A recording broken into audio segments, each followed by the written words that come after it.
Good evening, and welcome to our special 20th anniversary in remembrance of 9/11. My name is Joel Westfall, the Deputy Director of the Gerald R. Ford Presidential Library and Museum. It is my pleasure to welcome back someone who is near family to us at the Ford Library and Museum, Garrett Graff. This is Garrett's fifth lecture for us. We've had Garrett both in Ann Arbor and Grand Rapids discussing his Cold War history, Raven Rock, the story of the US government's secret plan to save itself while the rest of us die, as well as his initial lecture for his oral history of 9/11, The Only Plane in the Sky. This time, we are welcoming him back virtually to discuss the legacy and lingering questions from that horrific day. We will be recording tonight's program for rebroadcast on the Foundation and Museum and Library websites. Tonight's program is available by Zoom and Facebook. Gleaves Whitney, Executive Director of the Gerald R. Ford Foundation, will close tonight's program with your questions. Feel free to ask questions via the chat anytime during tonight's program, either via Zoom or you watching via Facebook. And as normal, I would like to thank those of you who are friends of Ford who participate and contribute to programs like these to the Foundation and make programs like this possible. 20 years later, there are still many lingering questions surrounding the events that took place on September the 11th, 2001. Garrett's book, The Only Plane in the Sky, provides a 360-degree account of that day, told by the people who experienced it. In his newly released podcast, Garrett continues that goal by telling the story of that day for a new generation, as well as making sense of some of the questions that still linger. In addition to being an author, Garrett is also a journalist and historian. He has spent more than a dozen years covering politics, technology, and national security. He has written for publications from Wired to the New York Times and served as the editor of two of Washington's most prestigious magazines, the Washingtonian and POLITICO. Garrett, it is my pleasure to welcome you back again tonight for what I think might be a record-setting fifth lecture at the Ford Library and Museum, I'll bet virtually. Garrett? Joel, thanks so much for having me. It's a pleasure to be with you tonight, and I'm sorry that I'm not in either the museum or the library tonight, but I will look forward to returning at some future date for a future conversation. It's my pleasure and honor to speak tonight about the legacy of 9/11, which we will mark the 20th anniversary of this coming Saturday, and a day that feels especially poignant and especially pregnant this summer as we watch the images out of Afghanistan and the end of the 20-year war there. And the American occupation in Afghanistan. I want to talk tonight a little bit both about 9/11 itself and the day, and then speak a little bit about the memory of it, and then speak finally about the legacy, and then open it up to questions. In many ways, the experience of that day is intertwined deeply with the legacy that we feel 20 years later. And I came to this project originally through the work that I had previously done on national security. This is actually the fourth book that I have written where 9/11 plays a pivotal role in the book. And as we have seen over the last 20 years, it turns out 9/11 is the hinge on which so much modern history turns. It is in many ways the clearest dividing line that we have between the 20th century and the 21st. And my goal with telling this story as an oral history originally was to try to capture not just the facts of that day, but the experience of that day. And what I mean by that, and the distinction that I draw there, is that the story that we teach generations now is a very neat and tidy and simple one. We speak of the 4 flights. We say that the whole thing began at 8:46 a.m. Eastern Time with the crash of American Airlines Flight 11 into the North Tower. The whole thing was over 102 minutes later at 10:28 with the collapse of the second tower. We talk of Shanksville, we talk of the Pentagon, and we talk of the Twin Towers. But for anyone who was alive that day, that's not the day that any of us actually remember or lived. We didn't know when the attacks began. We didn't know when they were over. We didn't even know for most of 9/11 how many there had been or how bad they were. It's worth remembering that well into the early afternoon, the U.S. government believed that potentially as many as a dozen more hijacked planes might still be in the sky over North America. And that the first day's casualty count at the end of that Tuesday was the figure in New York City was that perhaps as many as 10,000 to 20,000 were dead. But even worse than all of that was that none of us knew what came next, that we didn't know what Wednesday afternoon held in store for us, what October might hold in store for us, what might be coming or planned by Al-Qaeda in 2002. And it is that fear, that chaos, that confusion, that trauma of that original day that is worth remembering now 20 years later. Because what we saw that day was an America that was innocent, attacked, and then become fearful. And I have always believed in studying 9/11 that the most interesting moment of 9/11 is the 17 minutes between the first crash and the second, 8:46 to 9:03. And in those 17 minutes, you see all of America's innocence. You see from New York commuters to the President of the United States, everyone look at that first crash and effectively shrug. Peter Johansson, the New York Waterways ferry captain that I follow in my book, he talks of how that morning he watched the first crash come across New York Harbor as he was bringing a load of commuters into Lower Manhattan.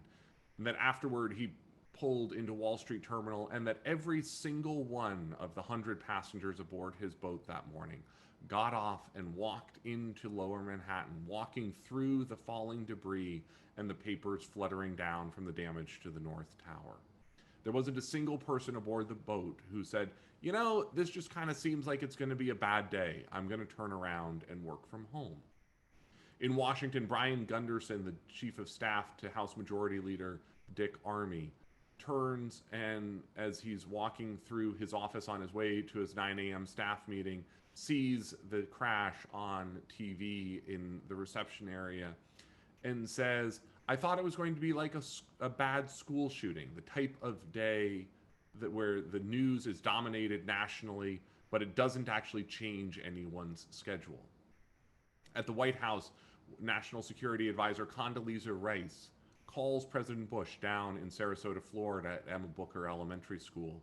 And they have sort of the same conversation that most Americans had at 8:46, between 8:46 and 9:03. They said, I wonder what happened. That seems strange. Maybe a small plane, maybe the pilot had a heart attack, maybe there was a mechanical problem. And they agreed to monitor it, and Condi Rice went on into her 9 a.m. staff meeting, and President Bush went on into that classroom to read with school children. From top to bottom, we all had the same series of thoughts in those 17 minutes. And that it's only in 9:03 with that second crash, United Airlines Flight 175 into the South Tower, where America begins to realize that it's under attack, that America is at war. And what you see begin to transpire over the rest of that day is a level of fear and a level of panic that America had never experienced before. but that 20 years later feels very normal to us. In the 20 years since, we have seen mass shootings and terror attacks mar everything from prayers in churches, synagogues, temples, and as well as movie theaters, grocery stores, an Amish school, a Native American reservation in Minnesota. And then, of course, actual Islamic extremism hit the United States in places like the Boston Marathon bombing. America is now used to being afraid in public space in a way that it was not on 9/11. And it's important now for a new generation to try to recall that innocence and how it was lost and what it felt like to lose that innocence on the morning of 9/11. A quarter of America is now too young to remember that day. Either they were born after or were too young on 9/11 itself. And the story that they hear is that simple one that I told you. And that simple one, the 4 flights, the 102 minutes, that doesn't account for the U.S. government response in the way that the U.S. government and our country and our leaders actually chose to respond that day. And now, looking back 20 years later, it's clear to see what actually went wrong.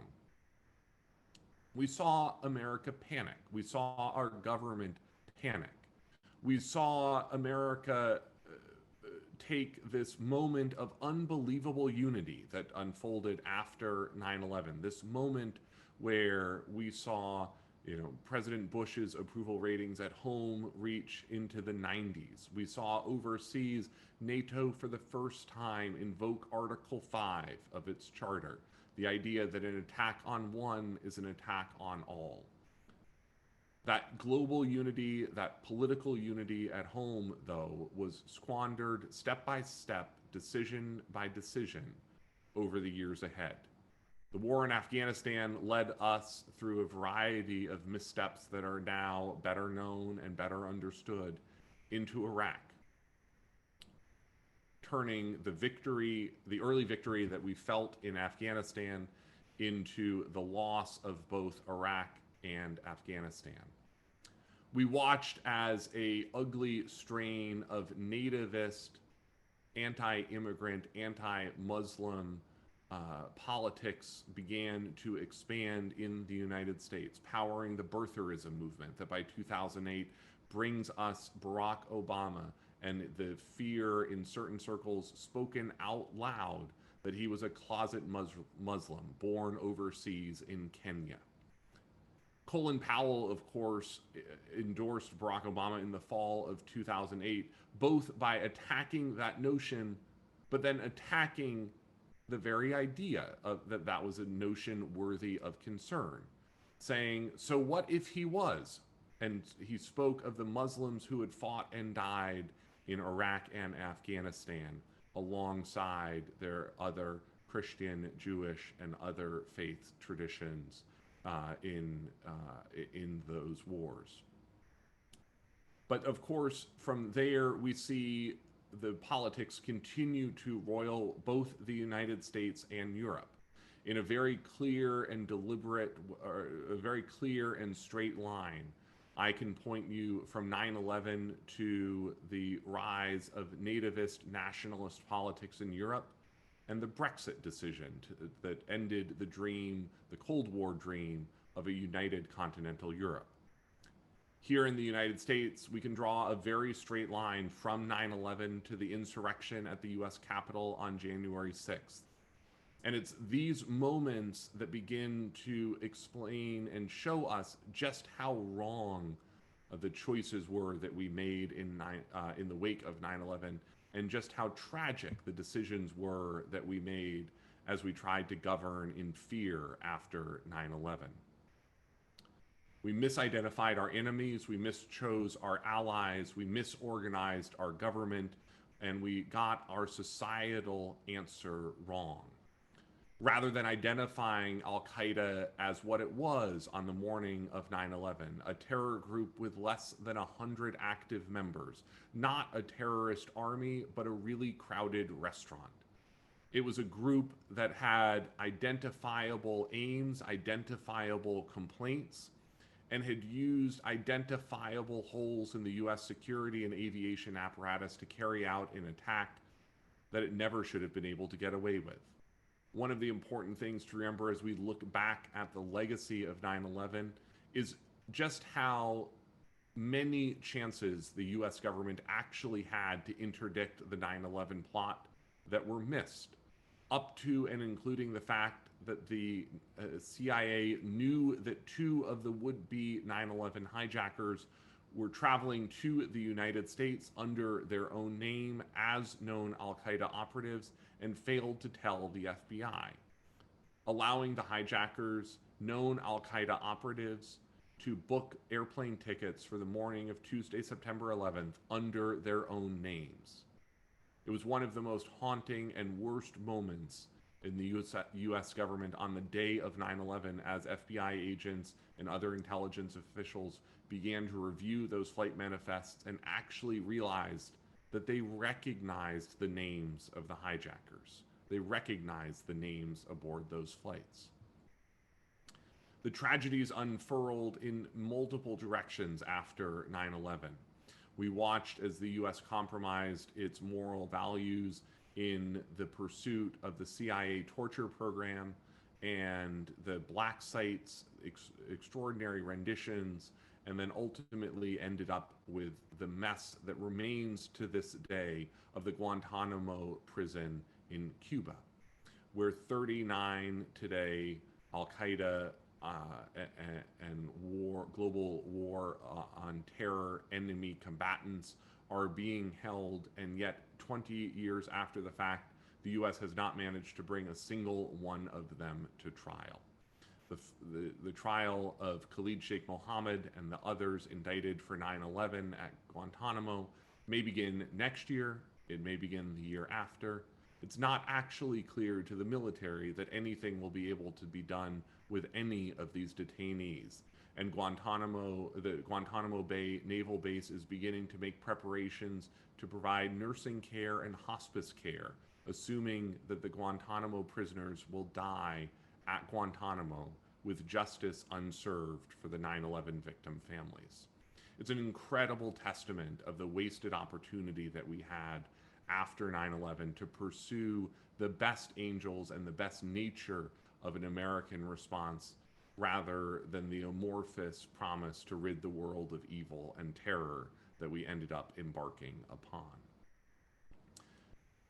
This legacy is important for us to reckon with, and it's important for us to speak to a new generation. The tragedy in Kabul amid the final days of the U.S. occupation and war there, the 12 U.S. Marines and 1 U.S. sailor who died in that suicide bombing in Kabul, only 2 of them were actually old enough to be out of diapers on 9/11 itself.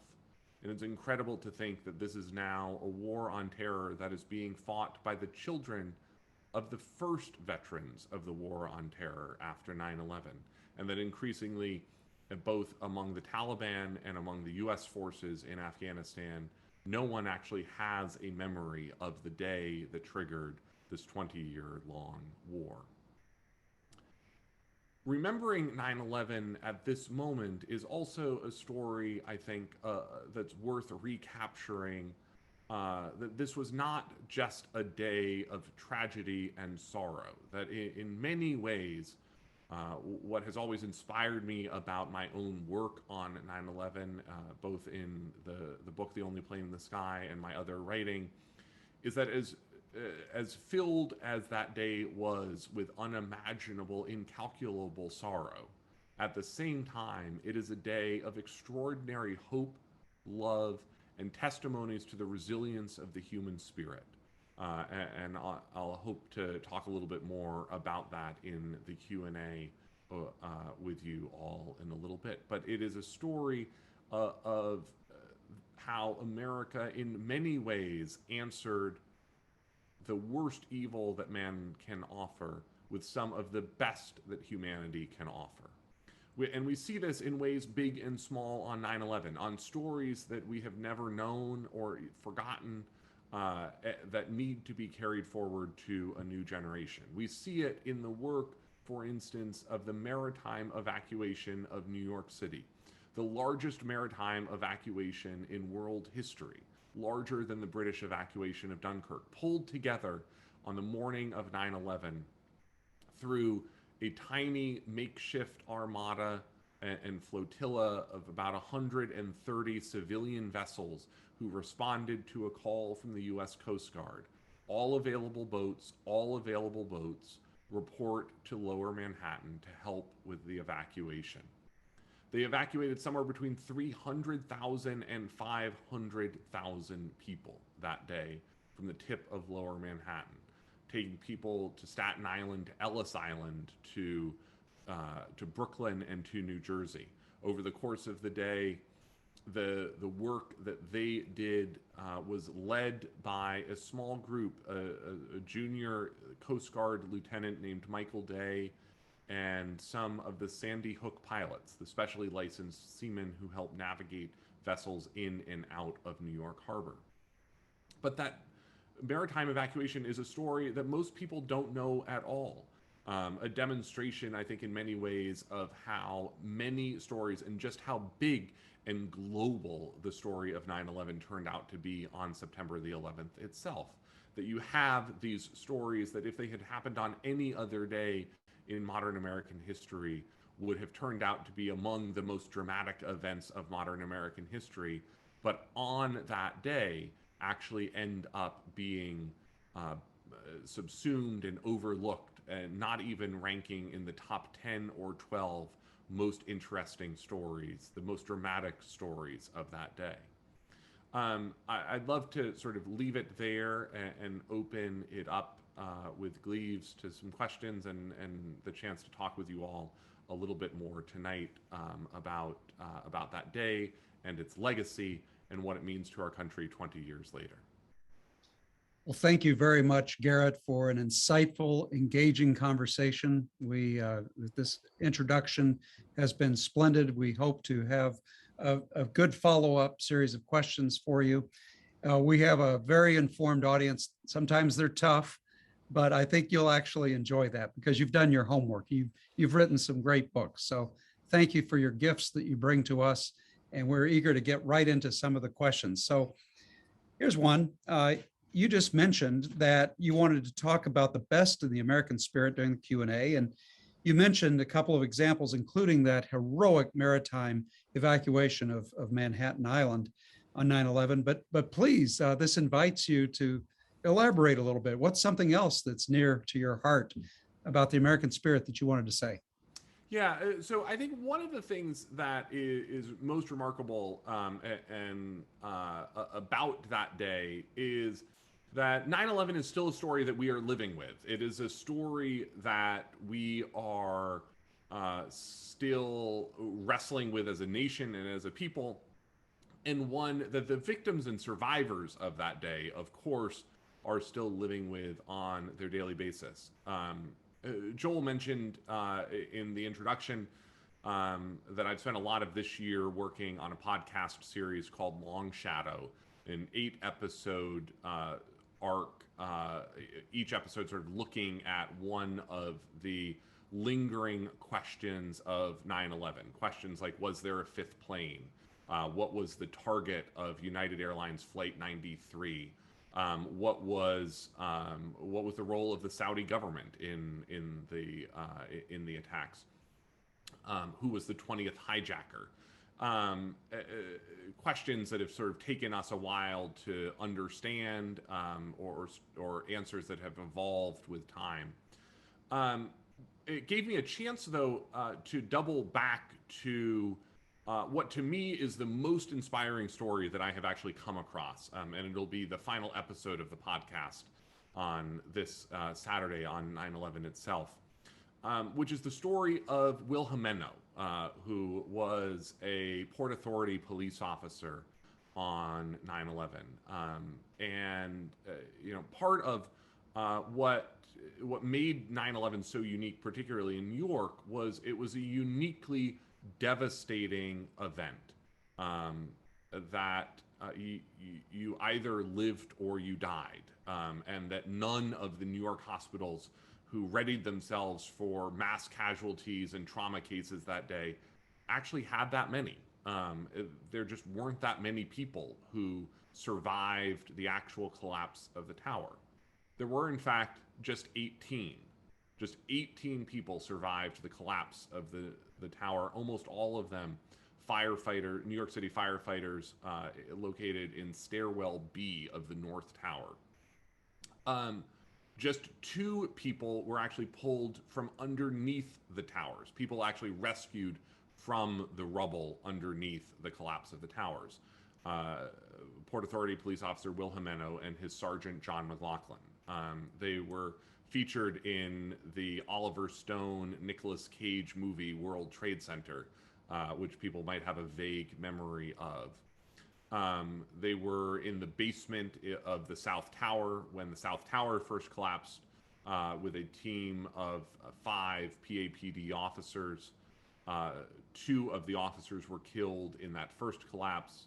A third killed in the subsequent collapse of the North Tower as they are trapped under the rubble. And Will and John survive through the day and are actually found late that evening around 8 p.m.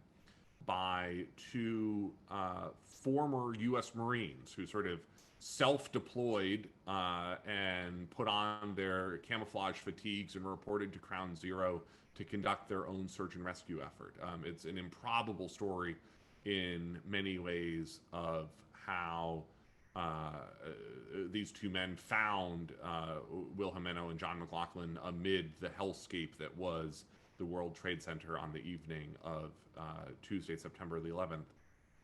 They were found about 8 p.m. Took about 3 hours to dig Will out. Sergeant McLaughlin was pulled out at around 7 a.m. the following morning, the second to last person found alive in the rubble of the World Trade Center. But that's the story that sort of most people know. That's the story that Oliver Stone told. But I've gotten the chance to know Will through my book research and my writing. And what I find most remarkable about him is exactly what I was saying about the resilience of the human spirit, that he goes on to struggle in the years ahead with first undiagnosed PTSD from his experience.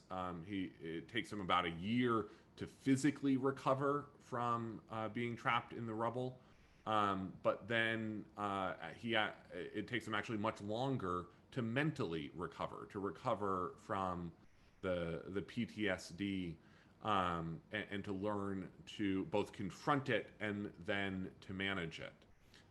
He's very forthright about the fact that he is never going to beat PTSD. No one beats PTSD.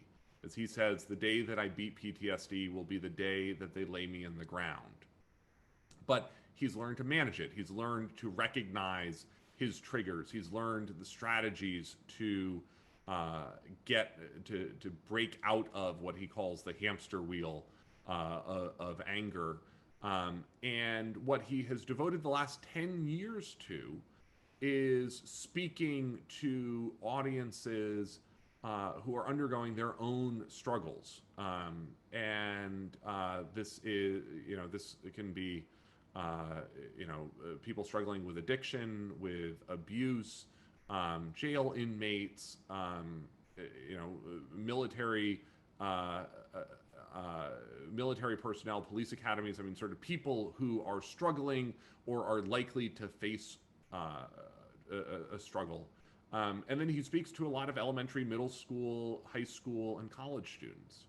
And the message that he gives each of them is that he's not defined by the building that fell upon him. He's defined by what he did after, what he did despite of the World Trade Center falling on top of him. And he talks about how people come up to him and say, Will, I can't imagine anything worse than the 220 stories of the World Trade Center falling on top of you. But his message is trauma isn't competitive and it's not comparative. That your trauma can mean just as much to you as his does to him. And that when the World Trade Center falls on any of us, that's what it feels like. That whether it's the death of a loved one, whether it's the loss of a job, whether it's a bad breakup, a divorce, whether it's addiction, whether it's abuse, whether it's depression, you can feel like the World Trade Center fell on top of you at some point in your life. And almost all of us will experience that at some point. And that it is, that life is about, that his message is about what you do in that moment and how you begin to pick yourself back up. And that to me is sort of the remarkable tale of that day. And it's the most hopeful and inspirational tale that I have ever found in my years of work at in my years of work on 9/11. And I should mention, Will actually published a memoir this summer, called Sunrise Through the Darkness, that if any of you are struggling with trauma, I would encourage you to take a look at and sort of read his journey and sort of how it might help you live.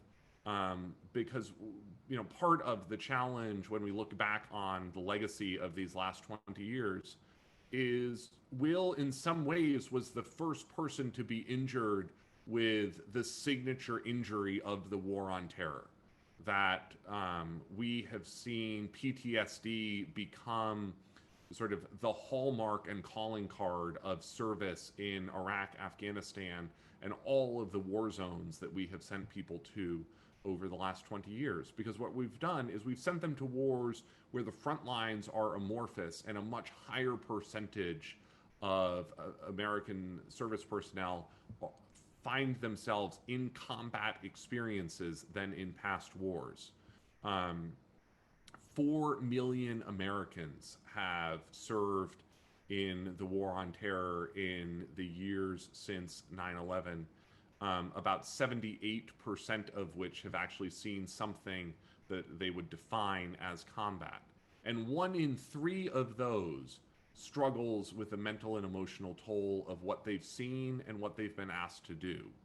And all of that has contributed to what we have seen be this very well documented, and frankly, sort of shameful epidemic of veteran suicide in the United States. That, when we talk about the casualties of the war on terror, it's about 7,100 people who have died in combat in Iraq and Afghanistan. And it's about 35,000 veterans who have died of suicide during that same period.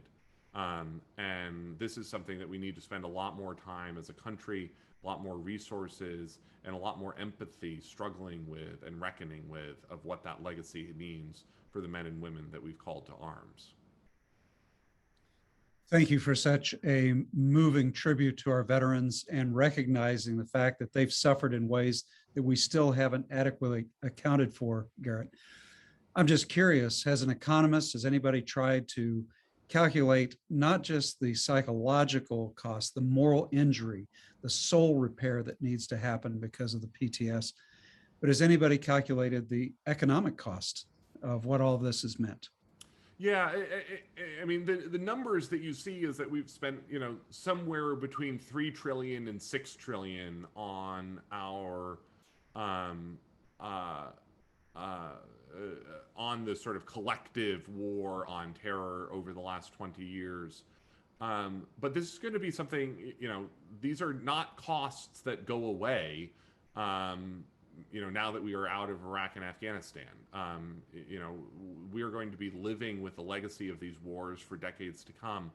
And in fact, actually, the year that the US government predicts that the veteran healthcare costs of the war on terror will peak is 2050.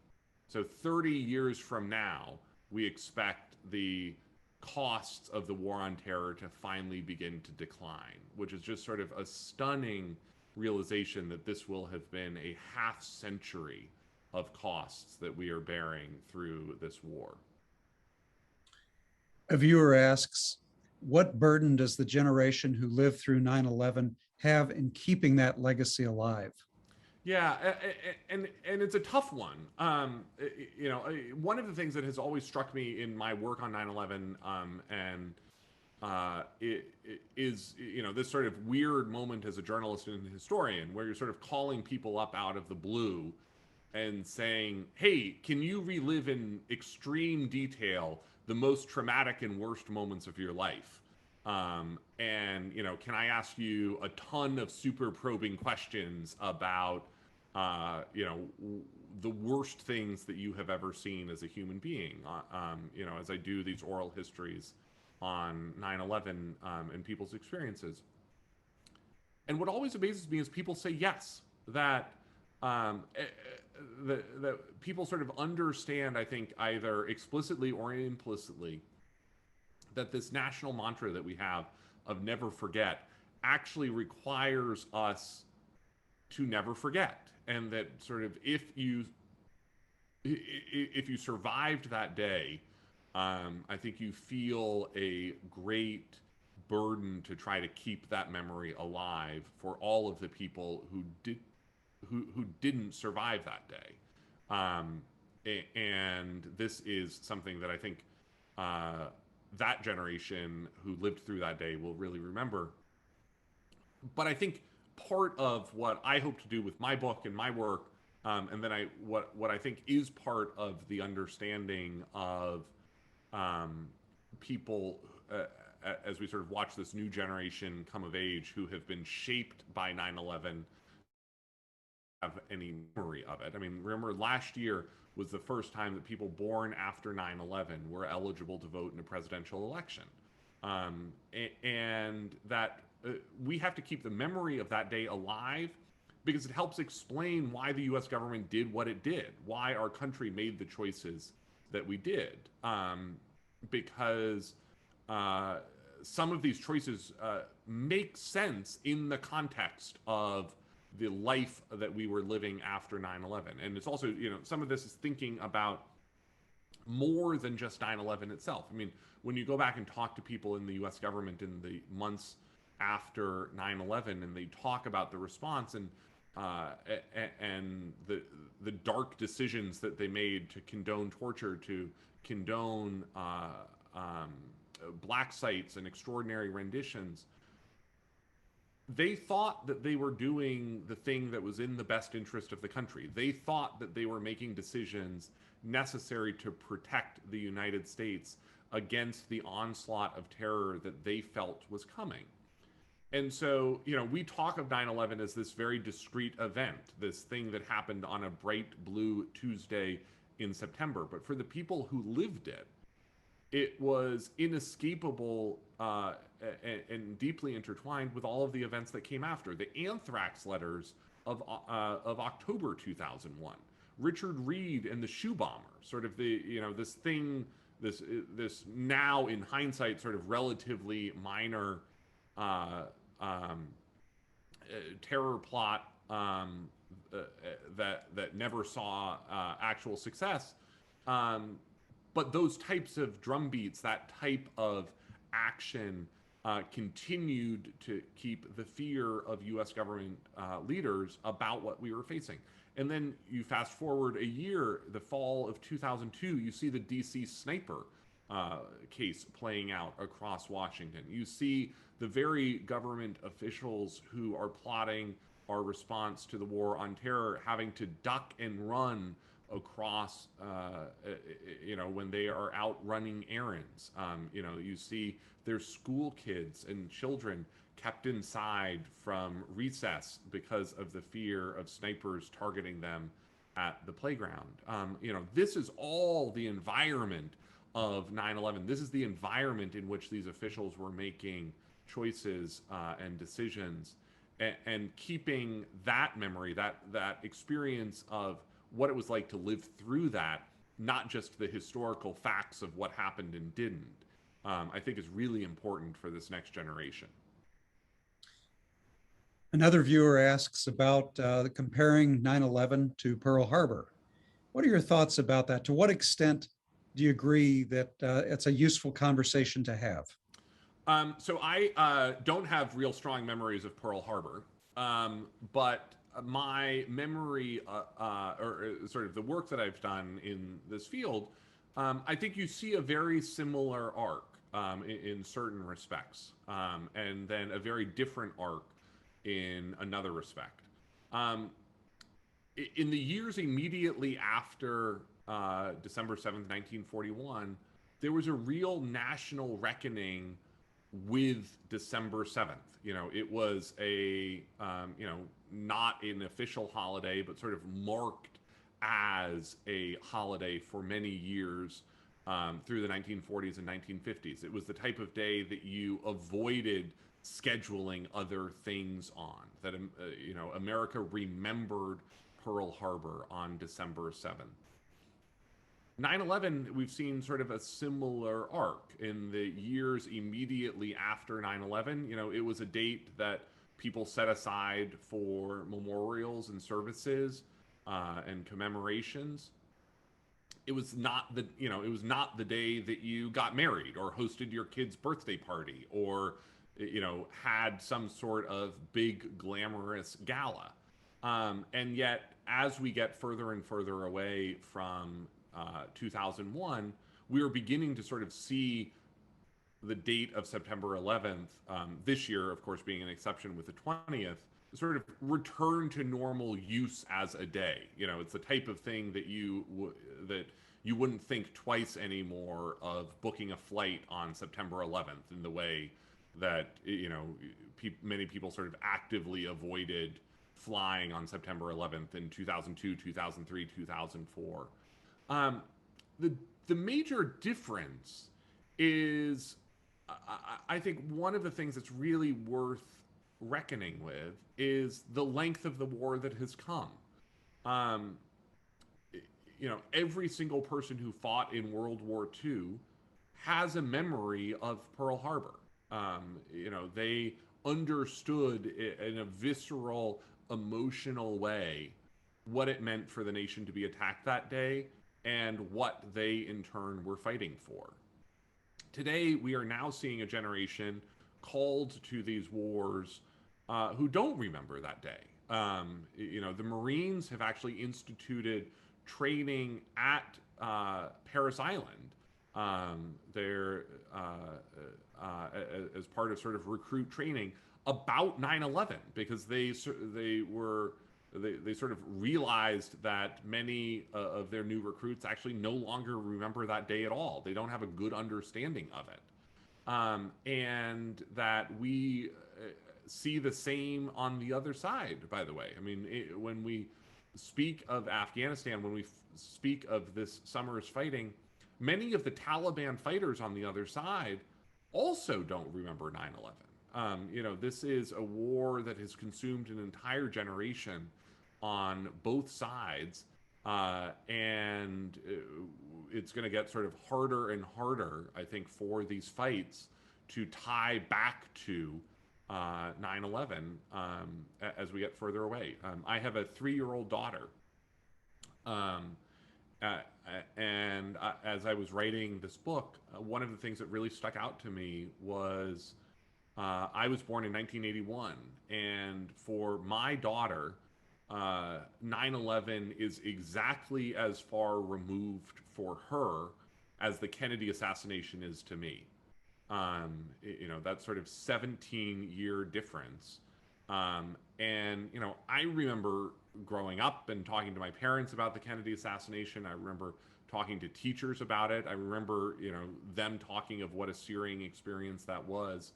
But to me, the Kennedy assassination was like, it was black and white TV. Like it was the oldest thing that I could imagine happening in the world.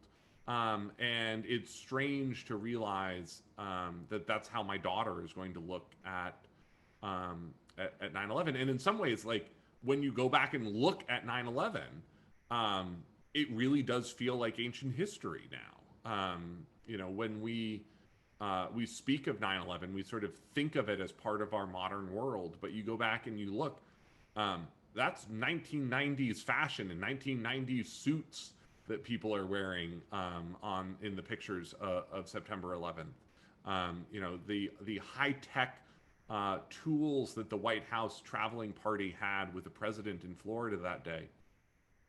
Two-way pagers.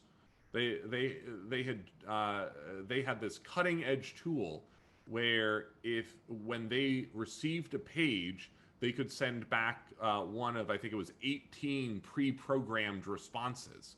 And that level of communication is just sort of unimaginable to us today.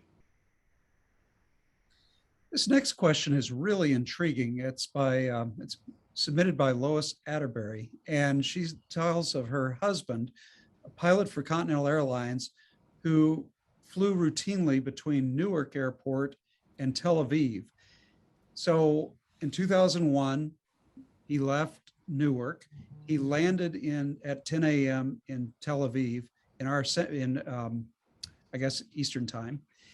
And she says there was never a flight marshal, sky marshal on board.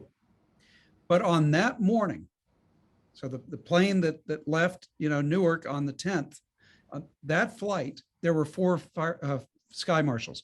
Huh. What do you think our government knew? So one thing that as we go back and we look at that day and that summer, is there was actually widespread knowledge in the U.S. government that an attack was coming. George Tenet has spoken of this, the CIA director at the time, that as he said, the system was blinking red, and that there was real fear across the U.S. government that Al-Qaeda was planning a big attack. The expectation of that summer was that it was an attack that was going to come overseas, and so I don't have any personal knowledge of that Continental Airlines flight or the Sky Marshals that day. I will sort of accept it for the purposes of this conversation and say it's entirely possible that the U.S. government was very actively targeting flights bound overseas to volatile regions like the Middle East in that summer as they worried about what would come next. And the FBI was very actively trying to chase plots that summer. The CIA was actively trying to chase plots. We all remember the August 6th presidential daily brief that Michael Morrell, the CIA briefer, gave President Bush in Crawford, Texas. Osama bin Laden determined to strike targets inside the United States. There was a lot of recognition that there was a big attack coming. And that makes it in some ways all the more tragic that the U.S. government was unable to actually intercept and interdict the plot as it did. Now, this is another intriguing question. A viewer named Emma asks, she said, didn't you say that you could trace a direct line to the January 6th riots on Capitol Hill? Please be more specific about that. Yeah, and what I mean by that is I think you see a very straight line connection between the politics that unfurl after 9/11 that lead to the birtherism movement that helps power Donald Trump to the presidency, and that remember sort of one of Donald Trump's first actions as president was the Muslim travel ban, very explicitly targeted at the idea of the people who had attacked us on 9/11. And that sort of stoking that anti-immigrant nationalist strain of our politics is a big part of what led to the the movement that sort of coalesced into the mob that stormed the Capitol on January 6th. I don't mean in any way to imply that there were Islamic extremists or Al Qaeda behind the January 6th. I'm talking about sort of the political change that 9/11 wrought in our culture and the downstream effects of that. As you look at the institutions, all the institutions that curate our collective memories, so schools, universities, museums, the media, historical societies, Hollywood, and the like, which ones do you think are best at telling the truth about 9/11? Yeah, it's a great question. I have been thinking about this both in the context of 9/11 and then actually the COVID pandemic as well. That the challenge of telling the 9/11 story, the 9/11 Museum, I think, does very well. It's not perfect by any stretch. You can sort of read a big article in New York Magazine in the last couple of weeks about sort of some of the trade-offs that they made in their displays and the way that they sort of reckon with that day. I think for the most part, it does a very good job of capturing that day.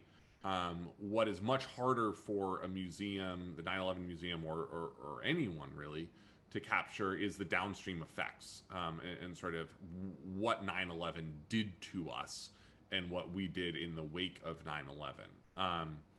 My book drew on some incredible oral history projects that were done by the 9/11 Museum, the 9/11 Tribute Center, the Library of Congress, the Pentagon, the U.S. Capitol Historian, C-SPAN, the Fire Department of New York, as well as dozens of other projects by places like the Arlington County Public Library, the Museum of the Chinese in America, and other journalistic endeavors, all of which had the great sense to go out after 9/11 and to grab up these stories, somewhat contemporaneously. I mean, the Pentagon historian was interviewing people for oral histories in October 2001. But what I've been thinking a lot about over this last year and a half is how challenging this COVID pandemic is going to be for future historians. Because one of the things that makes 9/11 unique as an experience is that we all basically had the same 9/11 experience. It was in some ways the first global catastrophe that the world has ever seen. The fact that it happened at 9 a.m. on the East Coast in the United States meant that it was in the middle of, it was midday, early afternoon, late afternoon in Europe, in the Middle East, in Africa, that it was early evening, late evening across Asia. And so most of the world was able to watch and live parts of the 9/11 experience in the same way that those of us did here in the United States, watching it on TV. And so from an oral history perspective, that's a wonderful way to try to tell this story, because you have so many people who can be representative of many others in their experience. Whereas what is going to be so challenging is that none of us have had the same COVID pandemic. My pandemic experience here in Burlington, Vermont, where I live, is truly only unique to me. It's not even reflective necessarily of the experience that other people in Burlington have had. It's certainly not reflective of the experience that you all have had in Michigan. The rural divide, the urban divide, the red state divide, the blue state divide, the waves have taken place at different times in different parts of the country. My state has an incredibly high vaccination rate.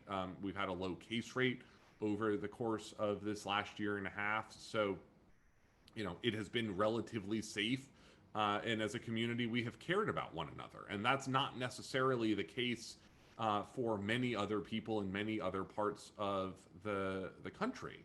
And you look at someone in Florida, you look at someone in Louisiana, you look at someone in Arizona or Idaho right now, and they're having an incredibly different experience than I did here in Vermont. And that's going to be a real challenge for any historians who set out to try to tell the story of this pandemic to a new generation who's not familiar with the ins and outs of it.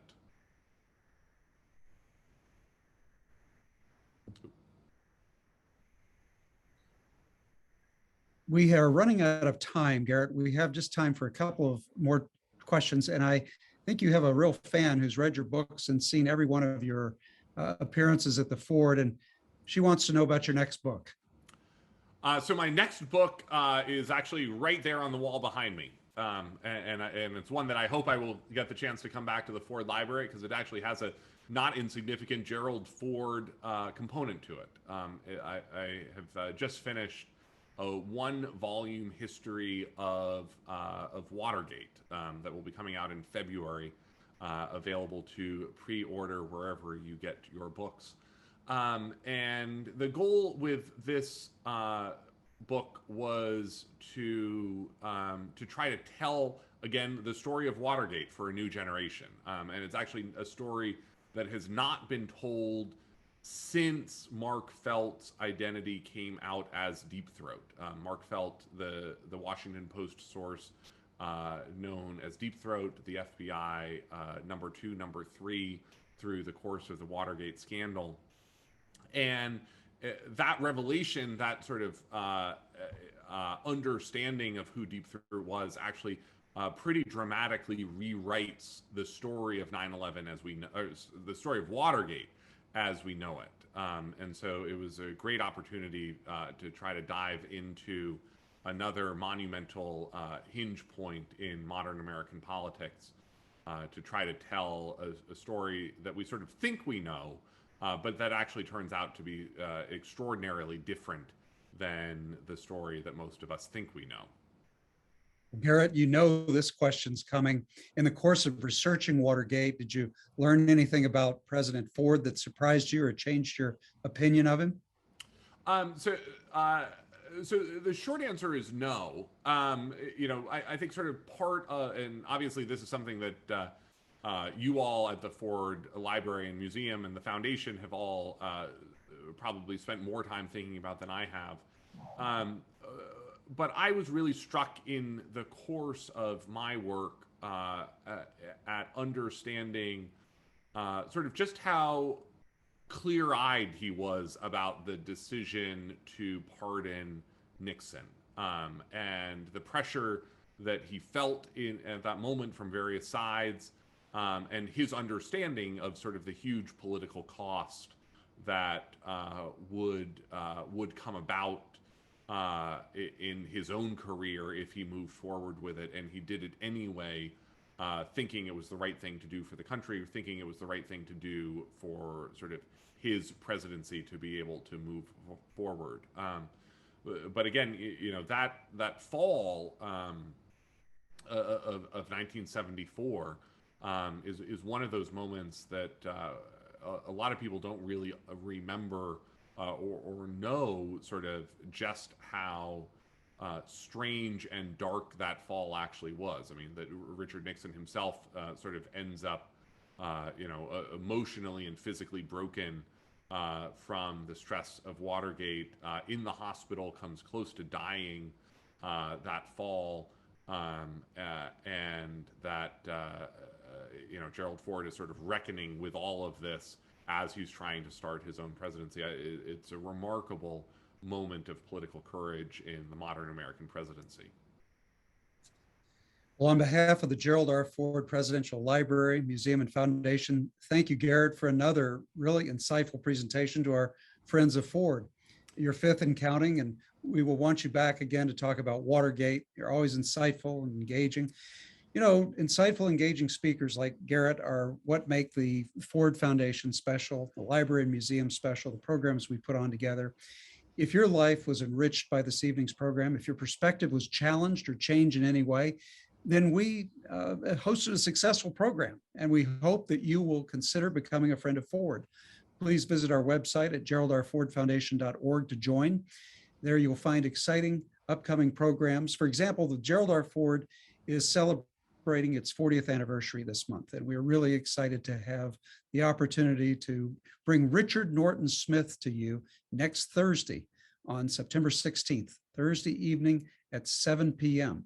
He will be speaking with, we'll have Hank Meyer as his interlocutor, talking about his new book on Ford that he's just finishing up. And you'll have the opportunity to see Mike Ford along the way and others. So we hope you can join us next Thursday, September 16th.